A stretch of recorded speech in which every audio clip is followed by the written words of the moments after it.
BFM Business, Intégral Bourse, jusqu'à 18h, le Club de la Bourse. Mais dans l'immédiat, j'accueille justement nos deux invités du Club de la Bourse. Florence Barjou, bonjour. Bonjour. Directrice ou responsable plutôt de la gestion multi-asset chez Lyxor Asset Management, et Sébastien Lemonnier. Bonjour Sébastien. Bonjour. Gérant au PCVM chez Mansartis. Aujourd'hui, ça va bien, mais hier, c'était l'inquiétude qui dominait. Finalement, que dites-vous, hein, Florence? Comment analysez-vous cette situation, cette déprime des investisseurs? Elle est surfaite ou justifiée? Écoutez, je pense qu'il y a deux points de vue un peu dans l'analyse. Il y a un point de vue un peu plus court terme, qui est celui qu'on adopte en fait dans notre gestion de portefeuille pour l'instant, qui est de dire qu'on est à un point d'inflexion. La Réserve fédérale américaine va sortir de sa politique de taux zéro, et donc c'est une grande source d'inquiétude pour les marchés, parce qu'évidemment ça se combine aussi avec un peu des incertitudes sur la croissance, avec qu'est-ce qui se passe en Chine, etc. Donc on est dans une phase un peu d'inflexion dont on n'arrive pas tout à fait aujourd'hui à court terme à mesurer les conséquences. Donc on le voit bien, hein, après cette grosse chute qu'on a eue le 24 août, on est effectivement dans un marché qui vibre, et Alexandre Baradez le disait tout à l'heure, hein, il a tout à fait raison, on est entre deux eaux. C'est vrai qu'on a perdu moins 2 et quelques il y a, avant-hier. Aujourd'hui, on reprend, mais on reste encore dans un canal dont on n'arrive pas à sortir pour l'instant. Et c'est vrai que c'est difficile à court terme de savoir si on va sortir par la hausse ou par le bas. Donc nous, dans nos portefeuilles, on a un positionnement qui a consisté plutôt, je dirais, à protéger le client, c'est-à-dire à couper un peu les risques, tout en maintenant, je dirais, un positionnement à long terme qui reste plutôt positif. Parce que c'est ça qui est important, en fait, surtout pour vos auditeurs. Je pense qu'ils sont plutôt des investisseurs à long terme. En fait, aujourd'hui, quand on regarde les fondamentaux, ils n'ont pas changé. Ils n'ont pas changé. On a une croissance en Europe qui est bien orientée. On a une économie américaine qui se porte bien. On vient d'avoir les chiffres de croissance, la révisée pour la deuxième fois, qui sont plutôt bons, hein, avec un consommateur américain qui continue de dépenser. Donc d'un point de vue fondamental, on n'a pas vraiment d'inquiétude.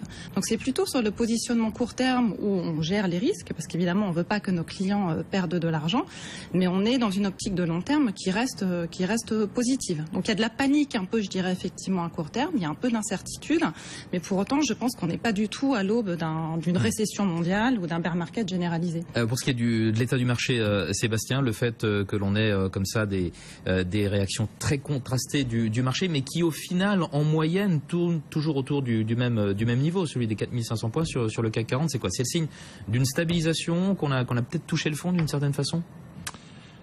Moi, je suis un investisseur de long terme, patient, et qui n'essaye surtout de ne pas regarder le court terme et surtout de pas s'en inquiéter en quelque sorte. Je m'inquiéterais si vraiment j'avais des fondamentaux qui à long terme seraient dégradés. Aujourd'hui, c'est pas le cas. Moi, j'ai plutôt tendance à soit éteindre mes écrans, soit éteindre ma télévision. J'étais toute la semaine quasiment en déplacement à vous rencontrer des sociétés, et je trouve ça finalement beaucoup plus intéressant que d'essayer de prévoir l'imprévisible. Pour moi, en bourse, il y a une règle: le présent est complexe et le futur est totalement incertain. Je m'amusais ce matin en regardant votre émission où il y avait des commentaires sur le nouveau discours de Janet Yellen. Moi, c'est quelque chose sur lequel je ne regarde pas vraiment, parce que pour moi, ça me paraît imprévisible. Mais quand je regarde ça avec un peu de recul, finalement, depuis 12-18 mois, tout le monde fait ses prédictions, tout le monde se trompe, parce qu'on change toujours la date, et puis on continue toujours de faire ses prédictions. Pour moi, la seule chose qui est rassurante, c'est finalement sur son discours, c'est qu'elle dirige très très bien les marchés. Elle a vu que le discours qu'elle a vu il y a quelques jours avait fait baisser le marché, là, elle le refait remonter. Nous, on préfère chez Mansartis regarder les fondamentaux des sociétés. On regarde la macroéconomie, mais avec un angle plutôt d'analyse de risque en quelque sorte. Donc oui, il y a des risques en Chine, mais là encore, je pense que la partie macroéconomique, c'est souvent des données que vous avez a posteriori. Moi, quand je suis investisseur et que je rencontre des sociétés, ce qui est mon quotidien, le problème qu'on a en Chine aujourd'hui sur certaines industries, il n'est pas nouveau. Ça a déjà été mentionné par pas mal de sociétés dans leurs résultats déjà dès le premier trimestre. Les soucis au Brésil, ça s'aggrave, mais finalement là aussi, on sait déjà, si vous regardez le cours de Casino, que les problèmes sont déjà depuis très longtemps. Donc il faut ensuite raisonner en termes de valorisation, et c'est comme ça qu'on essaye à court terme, nous, de protéger nos clients. L'investissement action est risqué.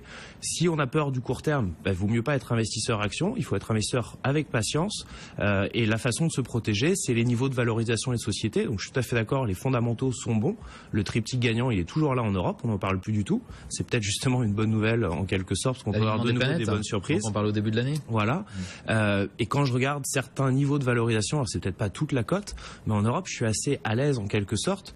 On est quand même même s'il y aura peut-être des révisions un peu à la baisse par rapport aux croissances qu'on a pu observer sur le premier semestre, on a eu à peu près sur la zone euro, je crois, donc en sortant le UK, à peu près 17-18% de croissance des bénéfices.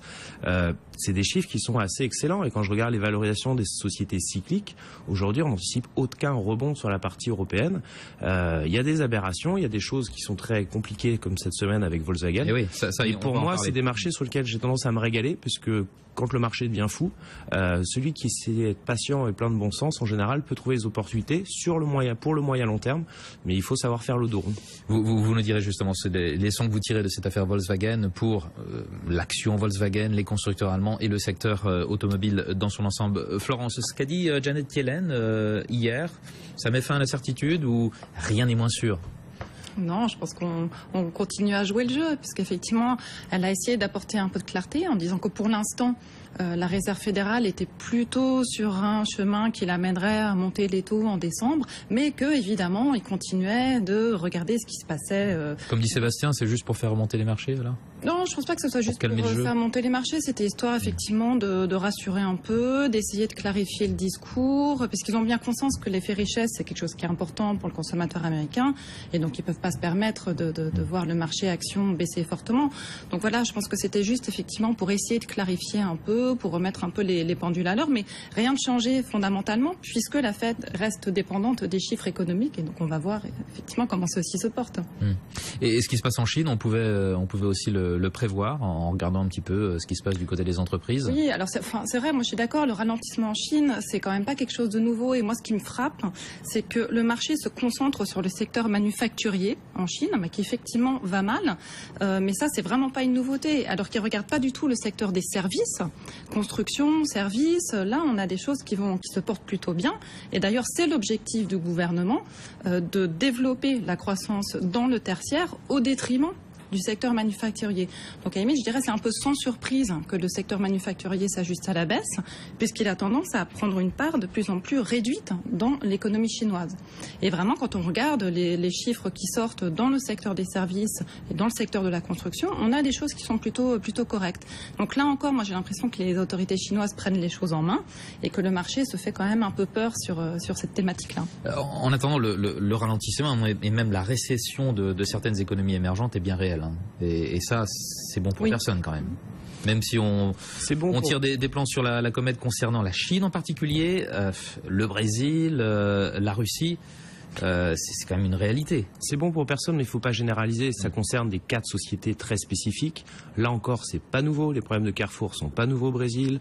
Les problèmes de certains acteurs comme ArcelorMittal avec la surcapacité dans l'acier ne sont pas nouveaux. Donc il y a déjà peut-être une bonne partie intégrée dans les cours. Je dis pas qu'il faut rentrer tout de suite, mais c'est peut-être à regarder si on a une approche de 3 à 5 ans. Mais il faut surtout pas généraliser. Je pense que malheureusement, ou heureusement pour mon métier, même s'il est peut-être parfois un peu schizophrène en quelque sorte, quand on a autant d'ordinateurs qui génèrent des idées à partir de thèmes et qui appuient dans un sens comme dans l'autre, ils généralisent tout. Si vous regardez aujourd'hui, je crois j'ai quelqu'un chez nous qui s'occupe de la gestion privée, Nouran, qui était voir Seb, ils enregistrent des très très bons chiffres avec le consommateur chinois aujourd'hui. Donc pareil, il faut pas mélanger. Sur la partie automobile, il y a des sujets. À l'inverse, sur les services, il y a des choses où il reste encore beaucoup de potentiel. Par exemple, ils ont un plan par rapport à leur problématique démographie, sur lequel peut-être Orpea, justement, sera un acteur gagnant, puisqu'ils veulent investir par rapport au vieillissement de la population pour pouvoir recueillir justement ces retraités. Donc, le monsieur marché, comme je l'appelle, ces investisseurs si forts, si intelligents, qui ont toujours raison, généralisent. Nous, on est petits, on essaye d'être patients, sages, et on a plutôt le bon sens d'essayer de ne pas généraliser, de prendre ça en compte dans notre analyse de risque, mais de faire vraiment du cas par cas, parce qu'aujourd'hui, c'est du cas par cas. Et puis, on va faire le dos rond jusqu'aux publications de résultats, qui sont toujours un peu l'heure de vérité. Et puis, c'est là où on verra s'il y a eu des accès ou pas. Très bien, Sébastien, merci. Florence également. On reste ensemble et on fait une petite pause. Alors, on se rapproche de la clôture définitive. Plus que 5 secondes pour avoir donc cette dernière cotation de la semaine sur le CAC 40. Bien parti pour clôturer en hausse de plus de 3%. La hausse définitive plus 3,07% sur le CAC 40, 4480. Ce qui veut dire que Sur l'ensemble de la semaine, on perd un petit peu plus de 1%. Donc on a bien limité la casse. Mais cette semaine aura été très chaotique sur le CAC 40. Alexandre Baradez, on a vraiment eu tout cette semaine, dans un sens comme dans l'autre. Oui, effectivement, c'est surtout une semaine qui est encore rythmée par les banques centrales. On voit que sur les banques centrales qu'il faut appuyer le bouton en ce moment. Je pense qu'en revanche, pour la zone euro, ce qui est important de voir, il y a effectivement un débat toujours autour du QE, mais il me semble qu'il faut vraiment garder un œil sur la macro européenne. Ce qu'on a vu cette semaine, il y a eu le comportement d'indice juste après l'ouverture, quand les chiffres sont tombés, et je parle encore de la France, parce que souvent, effectivement, il y a des très mauvais chiffres pour la France. On a quand même le sentiment que là, depuis quelques jours, il y a une amélioration qui est en train de se profiler. Et il me semble qu'il sur l'Italie également, vous voyez, on a eu la semaine dernière également, cette semaine, des chiffres encourageants sur la production industrielle, par exemple. Je pense qu'il y a quand même un sentiment qui est en train de se construire sur l'Europe plus positif, qui devra amener une accélération de la croissance. Et ça, effectivement, je pense que c'est un facteur de soutien pour les indices européens au Q4 2015 et évidemment Q1 2016. Je pense en revanche que le risque, d'ici la fin du mois et début octobre, de nouvelles poussées baissières, vous voyez, très brutales, mais des éléments de moins 3, moins 4, moins 5% peuvent sans problème arriver dans ce contexte-là. Et donc, je pense qu'en revanche, la durabilité d'un mouvement similaire, d'un mouvement de cette nature-là, serait relativement limitée. Je pense qu'il faut plutôt regarder maintenant vers les signaux haussiers. Ça ne veut pas dire qu'il faut acheter maintenant pour le très court terme, mais attendre de parvenir à certaines zones de prix, conforté par une macro européenne qu'on verra dans les jours qui viennent et les semaines qui viennent se mettre en place. Et là, effectivement, sur des niveaux techniques intéressants dans un contexte monétaire et macro-européen qui le permet, là, je pense qu'on aura des signaux d'accélération du marché. Donc, c'est un marché qui est très agité. C'est pas parce qu'on prend 3,5% aujourd'hui ou plus de 3% qu'on n'éteindra pas la semaine prochaine et qu'on n'ira pas plus bas. Alors, je pense que c'est encore un peu prématuré de parler de rebond durable et de game changer après le score de Yellen. En revanche, je pense qu'on n'est plus forcément très loin d'un gros bottom, mais il peut être à 6-7% sous les niveaux actuels, sans pour autant, je pense que ça mette en péril un rebond assez puissant au quatrième trimestre. Alors on va parler un petit peu des secteurs et des valeurs. Sébastien, l'automobile se reprend aujourd'hui, même si le scandale Volkswagen se poursuit. Quelle leçon tirez-vous justement de ce scandale? On voit que personne n'a été épargné cette semaine. L'humilité. Non, Volkswagen, c'était imprévisible. Personne ne pouvait le savoir. Moi, la question aujourd'hui qui m'intéresse le plus, mais je pense que j'aurai jamais la réponse, c'est de savoir à quel niveau du management ils ont pris une telle décision. Je vois pas ce qu'ils avaient à y gagner, surtout que c'est pas en plus le groupe. Ils ne pouvaient pas ne pas savoir. C'est forcément quelque chose. J'en sais rien. Ou alors s'ils le savaient pas, c'est encore plus grave, parce que ça veut dire que sur des grandes capitalisations boursières comme ça, on contrôle strictement rien. Et ça, c'est inquiétant pour les gens qui nous écoutent. D'où peut-être aussi l'intérêt d'avoir une stratégie de bon sens, d'investir dans ce qu'on peut comprendre, peut-être parfois justement privilégier les small et mid cap, on est plus proche de l'information. Mais bon, j'aime pas généraliser sur ce genre de cas. Là aussi, ça a été passionnant, ça a été un choc. Moi, j'étais en Allemagne, donc je l'ai vécu en voyant la réaction des Allemands qui l'ont vraiment subi comme un choc. On a du mal, je pense, à imaginer ici par rapport à cette fierté nationale. Mais comme à chaque fois, on a un peu tout mélangé, on a dit un peu tout et son contraire, et il y a eu des corrections sur des titres qui, à mon sens, sont des opportunités assez exceptionnelles. Quand vous avez un acteur comme Plasticomium qui a dû perdre 20-25%, là on est dans les équipementiers français, les équipementiers, oui. Il perd 20-25%, il fait 16-17% de son chiffre d'affaires avec Volkswagen, donc déjà il a baissé plus que son exposition à Volkswagen. Si on travaille un peu moins avec Volkswagen, je pense qu'on va quand même continuer à acheter des voitures. Donc ce sera peut-être BMW, Toyota qui en profiteront. Et donc même BMW est touché. C'est aussi des acteurs. Peut-être qu'il y a eu justement un manque de dépenses en R&D. Donc peut-être qu'on va avoir besoin de dépenser plus en R&D. Donc ça va être bien pour certains équipementiers. Donc voilà, je pense que dans ce genre de cas, c'est pénible. Moi j'en ai souffert cette semaine. J'ai aussi acheté du Plasticomium. J'ai acheté du Michelin. Ça a baissé beaucoup moins que d'autres, mais ça a quand même baissé... alors que on va quand même continuer à mettre des pneus a priori sur les voitures. Et puis j'ai fait du FFP, donc c'est une façon de faire un peu du Peugeot en quelque sorte. On rappelle ce que c'est, c'est la holding familiale de la famille Peugeot. Historiquement, c'était très Peugeot. Aujourd'hui, Peugeot dans la NAV, comme on dit en anglais, donc la valeur des actifs, c'est à peine 50%. J'ai une forte décote, donc ça me protège aussi par rapport au risque éventuel Peugeot. J'ai d'autres actifs comme Orpea, comme Seb à l'intérieur, donc j'ai quand même des actifs de qualité. Et j'ai une décote qui me paraît excessive, donc c'est pour moi une façon d'investir indirectement dans des bons actifs et dans la restructuration de Peugeot. Quand j'entends aujourd'hui qu'a priori on n'aura plus de diesel sur la planète, je sais que le futur est assez incertain, mais là je mets quand même une pièce qu'a priori on aura encore du diesel. Donc pareil, il faut pas être excessif. Ça peut être usant, mais en fait, il faut juste être plein de bon sens. Et je pense que justement sur le secteur automobile aujourd'hui, il y a des vraies opportunités. J'ai encore entré un nouveau titre aujourd'hui, une société anglaise qui s'appelle Inchcape, qui est un distributeur. Donc c'est pas quelqu'un qui vend des voitures. En fait, il fait la logistique et le marketing pour certains équipementiers. Il n'a pas de risque dans son bilan de voiture, donc à rendre ou ceci, cela. Et puis il fait a priori 2/3 de son chiffre d'affaires sur les pays émergents, sauf que les pays émergents qui posent problème, c'est 3% de son chiffre d'affaires. Donc je suis plutôt là aussi à l'aise quand c'est un titre KPC de 20-25%. Tout ça, c'est plutôt du bon sens. Ça paye pas tout de suite, mais il faut savoir être patient. Florence Barjou, en préparant cette émission, vous me disiez, mais où sont passées les valeurs refuges quand on voit que certaines grosses capitalisations qu'on pensait être des valeurs de fonds de portefeuille sont massacrées à ce point? Alors nous, en fait, on gère des fonds qui sont des fonds diversifiés sur plusieurs classes d'actifs. Et donc, quand on a en tête les valeurs refuges, évidemment, on pense à la partie obligataire. Et généralement, quand on construit un portefeuille, donc on va mettre des actions, un peu de matières premières, des obligations, peut-être du crédit. Ou des fonds flexibles. On fait des fonds flexibles, exactement. Et donc, des fonds flexibles reposent en partie sur l'idée que quand le marché actions baisse, pour le coup, les obligations profitent. Et ce qu'on a vu cette année, c'est que c'est pas du tout ce qui s'est passé. C'est-à-dire que, notamment, c'est assez frappant en fait quand on regarde. Même depuis les craintes sur la Chine. En fait, ça s'est un peu repris. Ouais. Quand je regarde les obligations d'État, oui, les obligations d'État, bien sûr, notamment les obligations allemandes ou les obligations américaines. En fait, on a été dans une situation assez contre-intuitive où le marché obligataire a très largement profité en début d'année, alors qu'on attendait le QE, mais qu'il n'était pas encore là. Et à partir du moment où il s'est mis en place, d'ailleurs c'est assez amusant, on regarde l'euro, le marché action ou les taux sont au-dessus des débuts du QE, le marché action est en dessous et l'euro est un peu plus fort. Donc en fait, on se demande où est l'efficacité du QE si on regarde uniquement les marchés financiers. En tout cas, quoi qu'il en soit en termes de construction de portefeuille, les taux n'ont que marginalement baissé cette année en fait. Et donc même sur la période récente, ça fait un mois et demi, on a quand même des mouvements très brutaux sur les marchés actions et les taux ne bougent presque pas.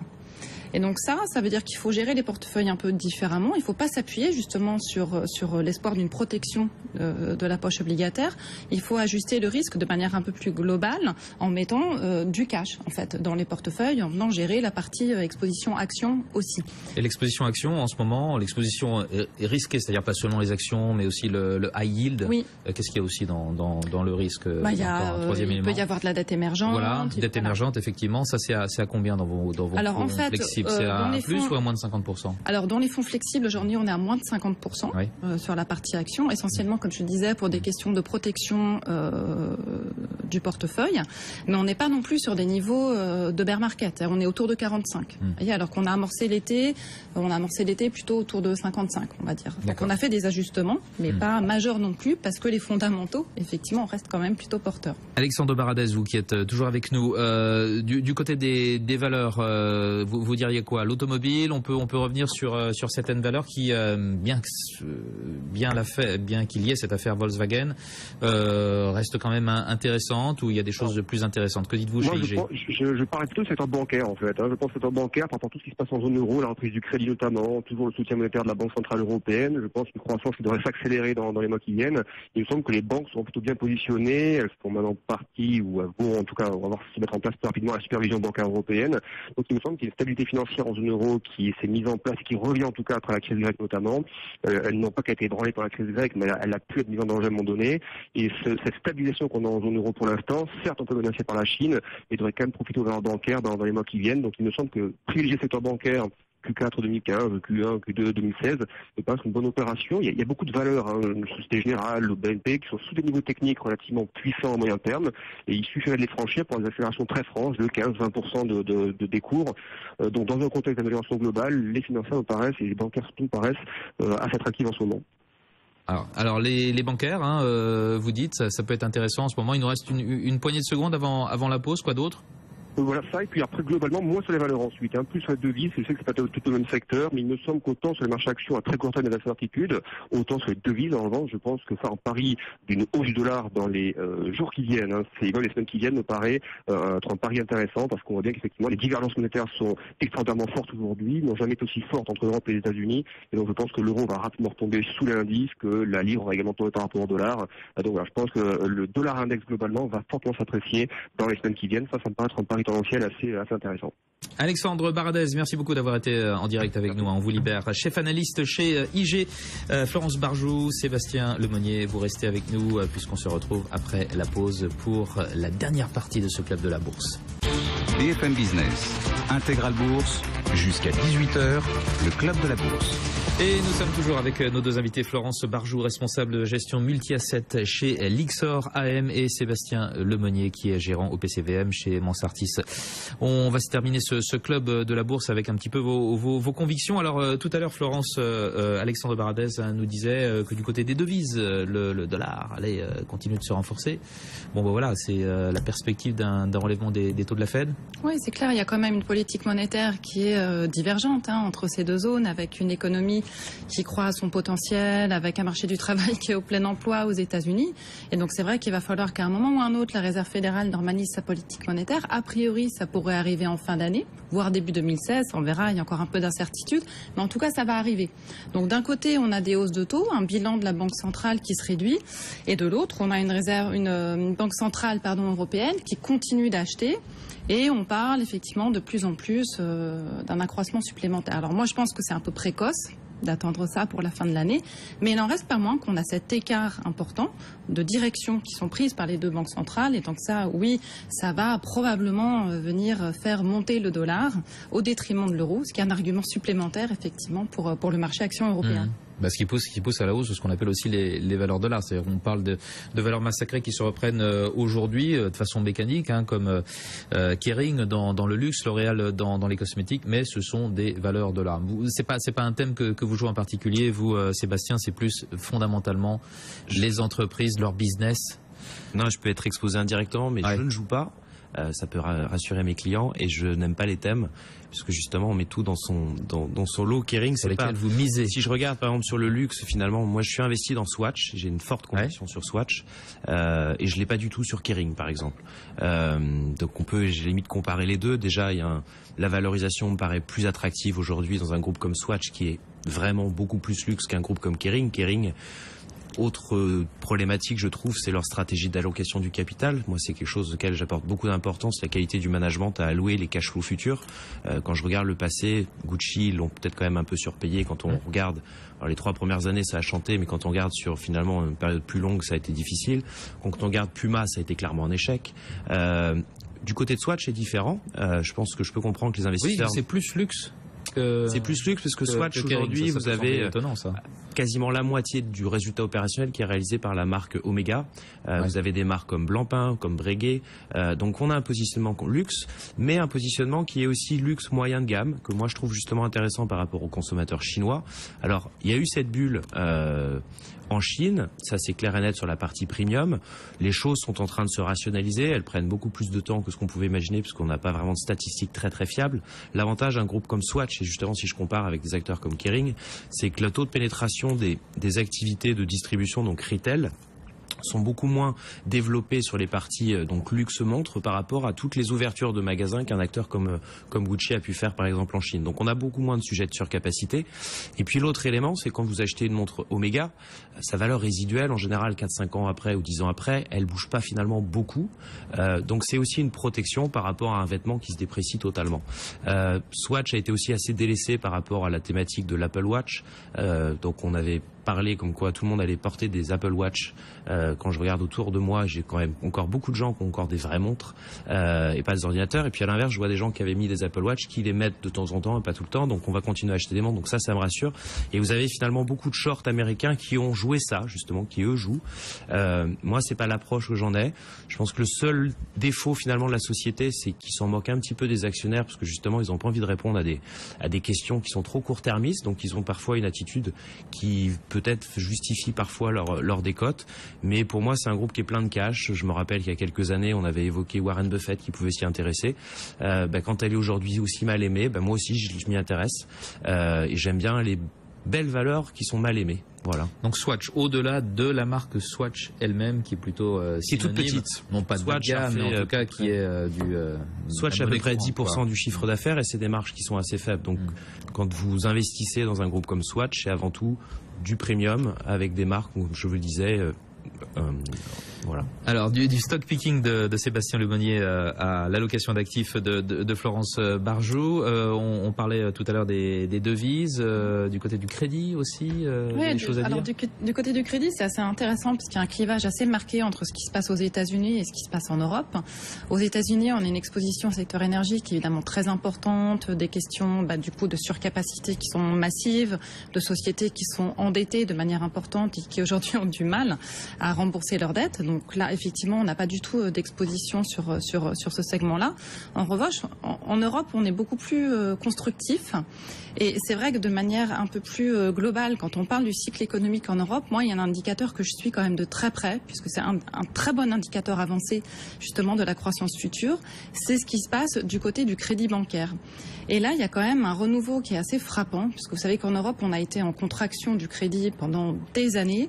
Et un des objectifs de la BCE, c'était justement de relancer la création monétaire, la création de crédit. Et ce qu'on voit, c'est qu'on a une accélération depuis, on voit vraiment un infléchissement depuis 3-4 mois sur la distribution du crédit aux ménages, aux entreprises qui redémarre.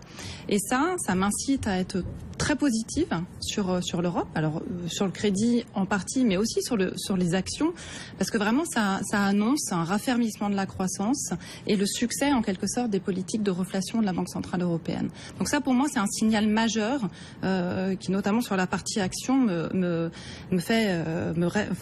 laisse encore positive sur le marché européen. D'accord.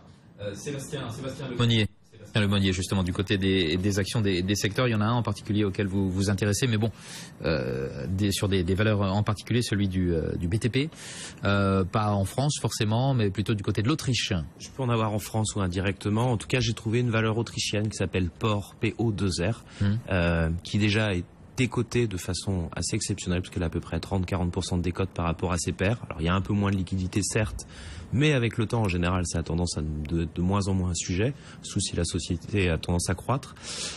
Pourquoi j'aime bien? À la fois pour des raisons extérieures qui vont me protéger, et pour des raisons intrinsèques qui sont liées à la qualité de la société.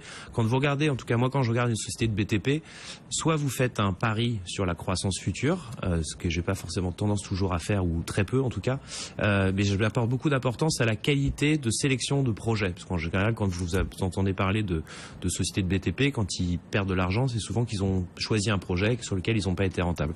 Donc je suis très à l'aise sur cette société puisqu'ils ont justement un suivi, un risque contrôle qui est très bonne qualité. Peut-être parfois l'avantage justement d'avoir des sociétés de plus petite taille, on contrôle un petit peu mieux ce qui se passe sur le terrain.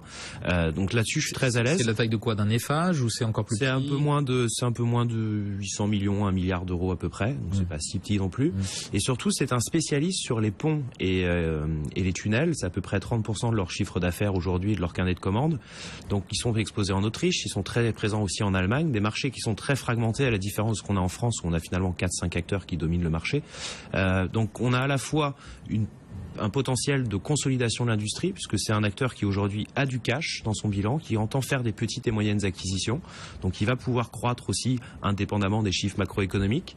Et puis il a un potentiel derrière avec justement cette franchise de spécialistes sur des ponts et des tunnels.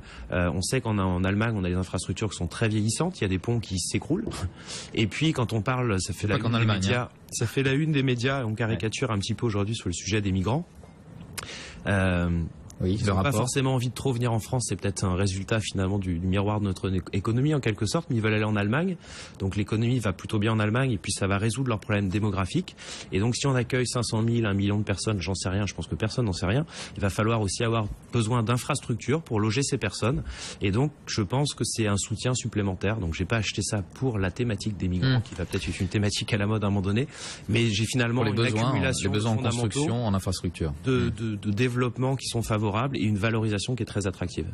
Bon, Florence, pour conclure, dans vos allocations d'actifs, vous restez quand même relativement confiante sur l'actif boursier, même si ça va encore être difficile, disons, pendant un mois ou deux. Tout à fait. C'est-à-dire qu'il y a une zone d'incertitude qu'il faut qu'on franchisse. Et donc c'est pour ça que nous, on est là pour gérer les risques dans le portefeuille. Mais le positionnement de long terme, il reste constructif. Je veux dire, il suffit de regarder les chiffres de croissance en Europe, aux États-Unis. On parlait de la Chine. On disait qu'effectivement, le secteur manufacturier ralentissait, mais que le secteur des services prenait le relais. Donc oui, il n'y a pas vraiment de raison de se projeter. Par exemple, moi j'ai des clients qui m'ont dit, vous n'avez pas l'impression que c'est comme en 2007, le marché qui ne sait pas où il va, puis après un gros effondrement. Non, je veux dire, ça n'a quand même rien à voir. Il n'y a pas d'effet de levier massif dans l'économie. Il n'y a pas de bulle sur les valorisations.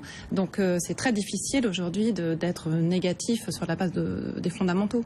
Et vous, Sébastien, votre philosophie, on ne regarde pas le marché au jour le jour, on éteint la télé quand il faut l'éteindre, sauf pour regarder le rugby peut-être? Alors pour regarder le rugby, ça c'est sûr. Non, il vaut mieux regarder les rapports annuels des sociétés, essayer de leur parler, essayer d'assister à des présentations, que de regarder les cours de bourse toutes les secondes ou tous les jours. Ça sert pas à grand chose. Donc il vaut mieux faire le travail que d'être finalement spectateur. Très bien, merci à vous deux d'avoir participé à ce club de la bourse dans Intégral Bourse. Sébastien Lemonnier, gérant au PCVM chez Mansartis, et Florence Barjou, responsable gestion multi-asset chez Lyxor Asset Management. C'est la fin de cette émission. Je vous rappelle le CAC 40 en hausse d'un peu plus de 3% aujourd'hui à 4480. Dans un instant, vous retrouvez Guillaume Paul pour l'heure H. Excellente soirée à toutes et à tous sur BFM Business. BFM Business, Intégral Bourse, 15h, 18h, la bourse en temps réel.